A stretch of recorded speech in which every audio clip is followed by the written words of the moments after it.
ಎಲ್ಲಾದರೂ ಇರು ಎಂತಾದರೂ ಇರು ಎಂದೆಂದಿಗೂ ನೀ ಕನ್ನಡವಾಗಿರು. ಸ್ನೇಹಿತರೆ ನಮಸ್ಕಾರ. ನಿಮಗೆಲ್ಲ ಲೋಕೇಶ್ ಪ್ರಪಂಚದ ಮತ್ತೊಂದು ವಿಡಿಯೋಗೆ ಸ್ವಾಗತ.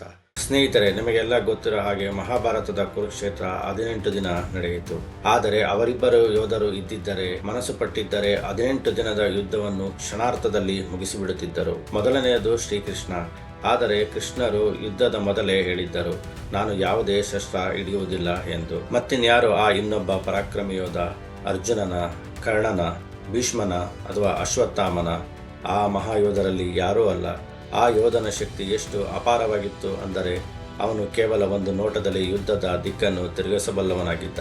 ಅವನು ಒಂದು ಬಾಣವನ್ನು ಬಿಟ್ಟಿದ್ದರೆ ಸಾಕಿತ್ತು, ಕ್ಷಣಾರ್ಥದಲ್ಲಿ ಮರಣದ ಹೊಳೆಯೇ ಹರಿಯುತ್ತಿತ್ತು. ಅವನು ರಣಾಂಗಕ್ಕೆ ಇಳಿದಿದ್ದರೆ ಮಹಾಯುದ್ಧಕ್ಕೆ ಒಂದು ದಿನವೂ ಬೇಕಾಗಿರಲಿಲ್ಲ. ಒಂದು ಮುಗಿಲಿನ ಸಿಡಿಲಿನಷ್ಟೇ ಸಮಯ ಸಾಕಿತ್ತು ಆ ಯುದ್ಧ ಮುಗಿಸಲು. ಇಷ್ಟಕ್ಕೂ ಆ ಮಹಾಪರಾಕ್ರಮಿ ಯೋಧ ಯಾರು? ಅವನೇ ಬಾರ್ಬರಿಕ, ಅಸಾಧ್ಯ ಪರಾಕ್ರಮದ ಅವತಾರ, ಘಟೋತ್ಕಚನ ಪುತ್ರ ಹಾಗೂ ಭೀಮಸೇನನ ಮೊಮ್ಮಗ. ಇಷ್ಟು ಬಲಶಾಲಿಯಾಗಿದ್ದ ಬಾರ್ಬರಿಕನ ಶಿರವನ್ನು ಶ್ರೀಕೃಷ್ಣ ಕೇಳಿದ್ದೇಕೆ? ಅಲ್ಲಿ ಬಾರ್ಬರಿಕ ಪಾಂಡವರ ಕಡೆ ತಾನೇ ಇದ್ದು ಯುದ್ಧ ಮಾಡುತ್ತಿದ್ದು ಮತ್ತು ಪಾಂಡವರೇ ಗೆಲ್ಲುತ್ತಿದ್ದರು. ಆದರೂ ಶ್ರೀಕೃಷ್ಣನು ಬಾರ್ಬರಿಕನ ಶಿರವನ್ನು ದಾನವನ್ನಾಗಿ ಕೇಳಿದ್ದೇಕೆ ಮತ್ತು ಹೇಗೆ? ಇಂದೂ ಕೂಡ ಬಾರ್ಬರಿಕನನ್ನು ಕಾಟೇಶ್ಯಾಮ್ ರೂಪದಲ್ಲಿ ಉತ್ತರ ಭಾರತದಲ್ಲಿ ಪೂಜಿಸುತ್ತಾರೆ.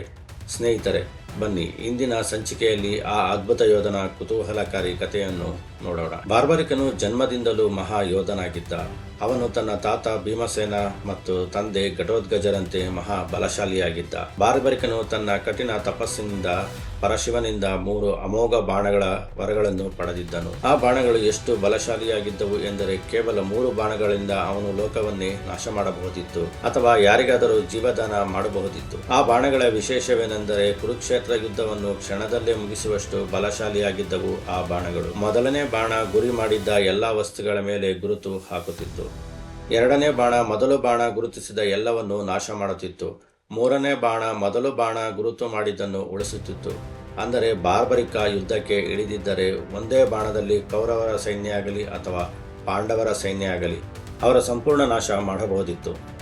ಆದರೆ ಇದೇ ಶಕ್ತಿ ಅವನಿಗೆ ಮುಂದೆ ದೊಡ್ಡ ಶಾಪವಾಗಿ ಪರಿಣಮಿಸಿತು. ಇತ್ತ ಕುರುಕ್ಷೇತ್ರ ಯುದ್ಧ ಶುರುವಾಗಿರುವುದು ಬಾರ್ಬರಿಕ ಮತ್ತು ತಾಯಿಗೂ ತಿಳಿಯುತ್ತದೆ. ಬಾರ್ಬರಿಕನು ತನ್ನ ತಾಯಿಯ ಮುಂದೆ ನಾನು ಈ ಧರ್ಮಯುದ್ಧದಲ್ಲಿ ಭಾಗವಹಿಸಬೇಕು ಎಂದು ಹೇಳುತ್ತಾನೆ. ಆಗ ತಾಯಿ ಕೇಳುತ್ತಾರೆ, ಮಗನ, ಯುದ್ಧದಲ್ಲಿ ಬಲಿಷ್ಠ ಯೋಧರೆಲ್ಲ ಒಂದು ಪಕ್ಷದ ಪರ ನಿಂತರೆ ನೀನು ಯಾವ ಪಕ್ಷದ ಜೊತೆ ನಿಲ್ಲುತ್ತೀಯ ಎಂದು ಕೇಳಿದಳು ತಾಯಿ. ಬಾರ್ಬರಿಕನು ಹೇಳಿದನು, ಅಮ್ಮ, ನಾನು ಯಾವಾಗಲೂ ದುರ್ಬಲವಾದ ಪಕ್ಷದ ಜೊತೆ ನಿಲ್ಲುತ್ತೇನೆ.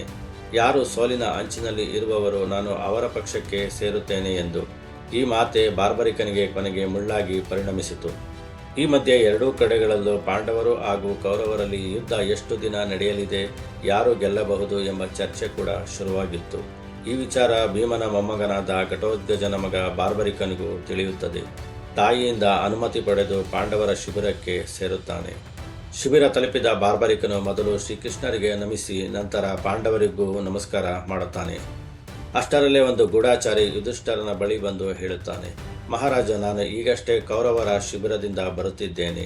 ಅಲ್ಲಿ ದುರ್ಯೋಧನನು ತನ್ನ ಮಹಾರಥಿಗಳಿಗೆ ಒಂದು ಪ್ರಶ್ನೆ ಕೇಳಿದ್ದಾನೆ.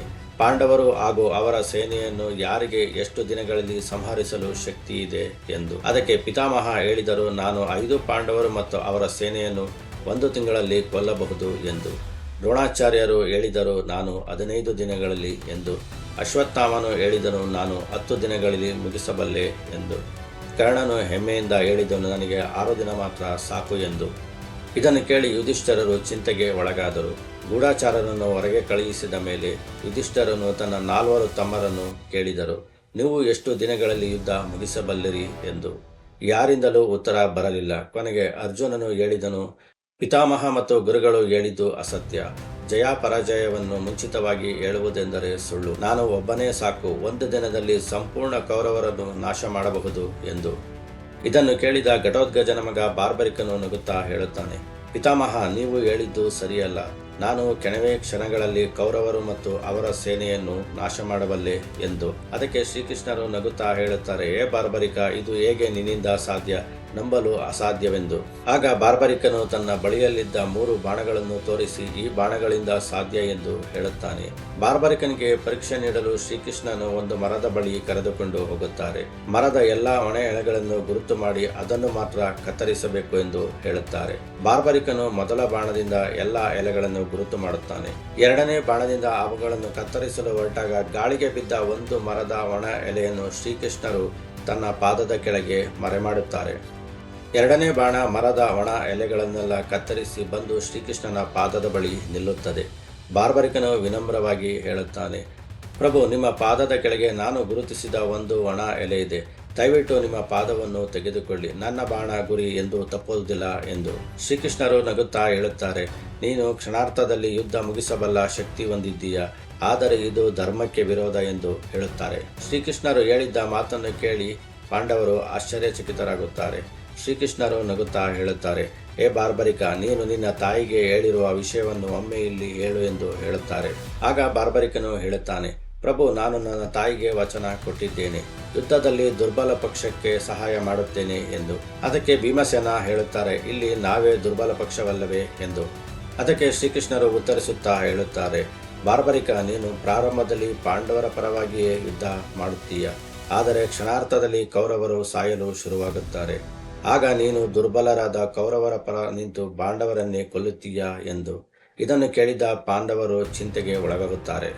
ಬಾರ್ಬರಿಕ ದುಃಖದಿಂದ ಹೇಳಿದನು, ಪ್ರಭು, ನಾನು ಈಗ ಏನು ಮಾಡಲಿ ಎಂದು. ಶ್ರೀಕೃಷ್ಣನು ಹೇಳುತ್ತಾನೆ, ಧರ್ಮದ ಯುದ್ಧ ನಡೆಯಬೇಕೆಂದರೆ ನೀನು ನಿನ್ನ ಶಿರವನ್ನು ದಾನ ಮಾಡಬೇಕು ಎಂದು.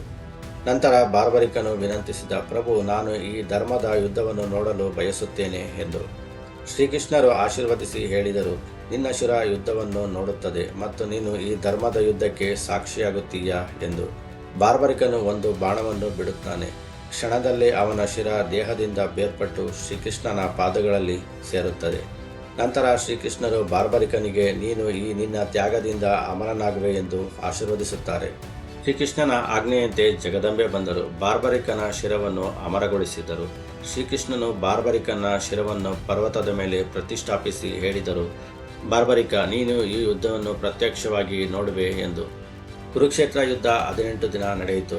ಅಂತಿಮ ದಿನ ಭೀಮನು ದುರ್ಯೋಧನನ್ನು ಸಂಹರಿಸಿದನು. ತದನಂತರ ಪಾಂಡವರು ತಮ್ಮ ವಿಜಯಕ್ಕೆ ತಾವೇ ಶ್ಲಾಘನೆ ಮಾಡಿಕೊಳ್ಳಲು ಶುರು ಮಾಡಿದರು, ಯಾರು ದೊಡ್ಡವರು, ಯಾರು ಯುದ್ಧ ಗೆಲ್ಲಿಸಿದರು ಎಂದು.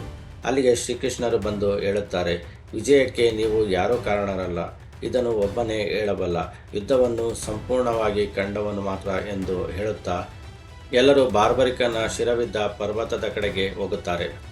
ಬಾರ್ಬರಿಕನು ಹೇಳಿದನು, ಪಿತಾಮಹ, ನೀವು ಏಕೆ ವಿಜಯದ ಶ್ರೇಯಸ್ಸನ್ನು ನಿಮ್ಮದಾಗಿ ಹೇಳಿಕೊಳ್ಳುತ್ತಿದ್ದೀರಾ? ನಿಜವಾಗಿಯೂ ನೀವು ಯಾರನ್ನೂ ಕೊಂದಿಲ್ಲ. ಯುದ್ಧವನ್ನೆಲ್ಲ ಪ್ರಭು ಶ್ರೀಕೃಷ್ಣರೇ ನಡೆಸಿದ್ದು, ಅವರೇ ಕೊಂದರು, ಅವರೇ ರಕ್ಷಿಸಿದರು ಎಂದು ಹೇಳಿದನು. ಇದನ್ನು ಕೇಳಿದ ಪಾಂಡವರು ನಾಚಿಕೆಯಿಂದ ತಲೆ ತಗ್ಗಿಸುತ್ತಾರೆ. ಯುಧಿಷ್ಠಿರರು ಹೇಳಿದರು, ವಾಸುದೇವ, ನಾವು ಏನೂ ಮಾಡಿಲ್ಲವೆಂದು ನಮಗೆ ಈಗ ಅರಿವಾಯಿತು. ಎಲ್ಲವೂ ನಿನ್ನ ಇಚ್ಛೆಯಂತೆ ನಡೆದಿದೆ ಎಂದು ಹೇಳಿ ಅರಮನೆಗೆ ತೆರಳಿದರು.